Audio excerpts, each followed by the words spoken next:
నమస్తే, welcome to our channel. నేను సౌజన్య. గత కొద్ది రోజులుగా వైఎస్ సునీత, వైఎస్ వివేకానంద రెడ్డి హత్యకు సంబంధించి పవర్ పాయింట్ ప్రజెంటేషన్ ఇస్తూనే ఉన్నారు.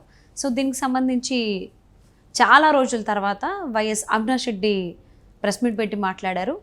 వివేకానంద రెడ్డి హత్యకు సంబంధించి నాకు ఎటువంటి సంబంధం లేదు, నేను ఏమీ చేయలేదు, సో ఎవరినైనా అడగండి అనేటువంటి స్టేట్మెంట్ కూడా నేను పాస్ చేయడం జరిగింది. ఈ అంశానికి సంబంధించి మనతో మాట్లాడడానికి, వారి విశేషాన్ని మనతో పంచుకోవడానికి ఈరోజు మనతో పాటు ఉన్నారు senior journalist, senior political analyst CS Rao గారు ఉన్నారు. వారితో మాట్లాడదాం. నమస్తే అండి. నమస్తే. అవినాష్ రెడ్డి చాలా రోజుల తర్వాత సునీత చేసినటువంటి కామెంట్స్ కావచ్చు, ఆవిడ ఇచ్చినటువంటి పవర్ పాయింట్ ప్రజెంటేషన్స్ గురించి కావచ్చు, బయటకు వచ్చి మాట్లాడారు. సో మాట్లాడింది ఏంటి అని అంటే, నాకు అసలు సంబంధం లేదు వివేకానంద హత్యకు సంబంధించి, నాకు రమ్మని ఫోన్ చేస్తే వెళ్ళాను, నాకు ఎటువంటి పాత్ర లేదు, కాబట్టి ఎవరైనా ఎంక్వైరీ చేసుకోండి అనేటువంటి ఆయన ఒక స్టేట్మెంట్ ఇవ్వడం జరిగింది. దాన్ని ఏ విధంగా చూడాలి, అసలు ఏంటి? ఇప్పుడు మొట్టమొదటి విజయం అని చెప్పి అనుకోవాలి సునీతారెడ్డి. డాక్టర్ సునీతారెడ్డి మొట్టమొదటి విజయం సాధించారని చెప్పి అనుకోవాలి. ఎందుకంటే సునీతారెడ్డి అనేక సందర్భాల్లో తన ఆవేదనను వ్యక్తం చేసినప్పటికీ కూడా సైలెంట్గా ఉండిపోయారు అవినాష్ రెడ్డి అండ్ టీం. 1-2 సందర్భాల్లో బయటకు వచ్చారు తప్పితే మిగతా సందర్భాల్లో ఎక్కడ బయట రాలేదు. సునీతారెడ్డి ఫైట్ చేస్తున్నాడు. తన తండ్రిని చంపినటువంటి హంతకుల్ని, చంపించినటువంటి వాళ్ళని, కుట్ర చేసినటువంటి వాళ్ళని ఖచ్చితంగా శిక్షించాలి అనేటువంటి ఆవిడ డిమాండ్ మొదటి నుంచి చేస్తూ ఉన్నారు. మొదటి నుంచి చేస్తున్నటువంటి క్రమంలో దీన్ని తెలుగుదేశం పార్టీ వైపు తిప్పాలి అనేటువంటి ప్రయత్నం అవినాష్ రెడ్డి అండ్ టీం చేసింది. వైఎస్ఆర్ కాంగ్రెస్ పార్టీకి సంబంధించినటువంటి వాళ్ళు చేశారు. అసలు ఏ స్థాయిలో చేశారంటే, సిద్ధార్థ లూథ్రాని ఈ వివేకానంద రెడ్డి మర్డర్ కేసుల్లో వాదించడానికి తీసుకుంది కూడా చంద్రబాబు నాయుడు డైరెక్షన్ కారణంగానే సునీతారెడ్డి తీసుకుందని చెప్పి వాళ్ళు ట్విస్ట్ చేశారు. దానికి కూడా సునీతారెడ్డి చాలా క్లారిటీ ఇచ్చారు. సిద్ధార్థ లూథ్రాని పెట్టుకుంది మేమేను, ఆ తర్వాత చంద్రబాబు నాయుడు ఆయన కేసులో పెట్టుకున్నారు. అంటే చంద్రబాబు నాయుడు కేసులు విచారించడానికి ఏ సిద్ధార్థ లూథ్రాని అయితే పెట్టుకున్నారో అదే సిద్ధార్థ లూథ్రాని సునీతారెడ్డి అడ్వకేట్గా ఉంచారు. చంద్రబాబు నాయుడే సిద్ధార్థ లూథ్రాని పెట్టించారు అనేది వైఎస్ఆర్ కాంగ్రెస్ పార్టీ చేస్తున్నట్టు ఆరోపణ. దానికి కౌంటర్ ఇచ్చారు సునీతారెడ్డి. సిద్ధార్థ లూథ్రాని నేను ఎప్పుడో లాయర్గా పెట్టుకున్నాను, అడ్వకేట్గా పెట్టుకున్నాను సుప్రీంకోర్టులో వాదించడానికి. ఈ మధ్యకాలంలో చంద్రబాబు నాయుడు కేసు వచ్చింది, చంద్రబాబు నాయుడు నా తర్వాత సిద్ధార్థ లూథ్రాని పెట్టుకున్నారు అని చెప్పి చాలా క్లారిటీ ఇవ్వడం జరిగింది.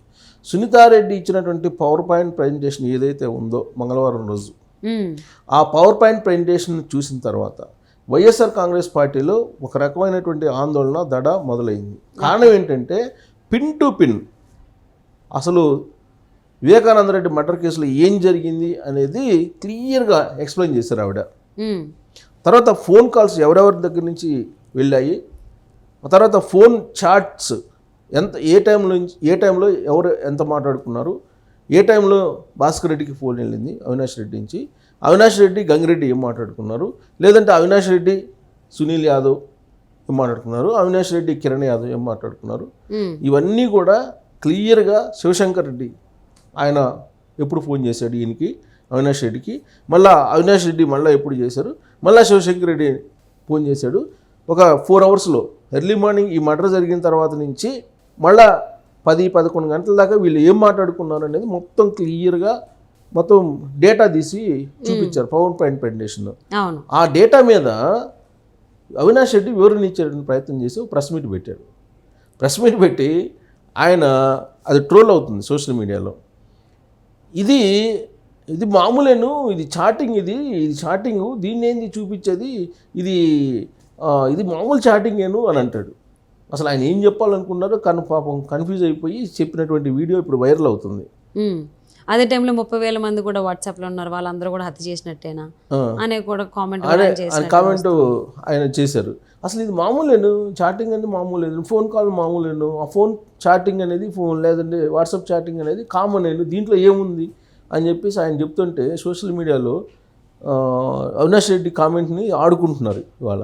అసలు ఏం చెప్పదలుచుకున్నావు బాబు, సునీతారెడ్డి చెప్పింది అదే కదా, నువ్వు ఎవరెవరితో ఏం మాట్లాడావు అనేది మొత్తం కాల్ షీట్స్ మొత్తం తీశారు కదా, కాల్ షీట్స్, ఆ కాల్ షీట్స్లో ఎవరెవరితో ఎంతసేపు మాట్లాడాలని చెప్పారు కదా అంటే ఆవిడ ఇది మామూలే కదా ఈ చాటు, ఇదేముంది అని చెప్పి ఆయన అంటున్నారు. సరే ఇదంతా ఒక ఎత్తు అయితే అసలు నాకు ఏ పాపం తెలియదు అని అంటున్నాడు ఆయన వివేకానంద రెడ్డి బావమర్ది శివశంకర్ రెడ్డి ఫోన్ చేస్తే నేను వెళ్ళాను అంతకుమించి నాకేం తెలియదు.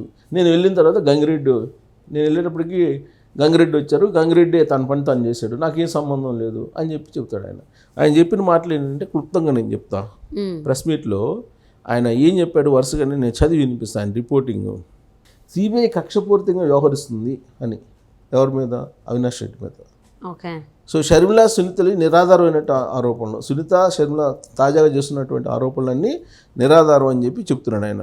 వివేక హత్య కేసులో తనకు ఎలాంటి ప్రమేయం లేదని చెప్పి అవినాష్ రెడ్డి చెప్తున్నారు.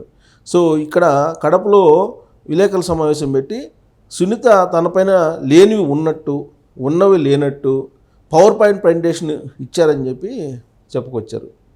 అంటే సునీత ఇచ్చినటువంటి ప్రెస్ మీట్కి డైరెక్ట్గా కౌంటర్ అవినాష్ రెడ్డి ఇప్పుడే ఎక్కువ టైం ప్రెస్ మీట్ పెట్టి ఇచ్చింది.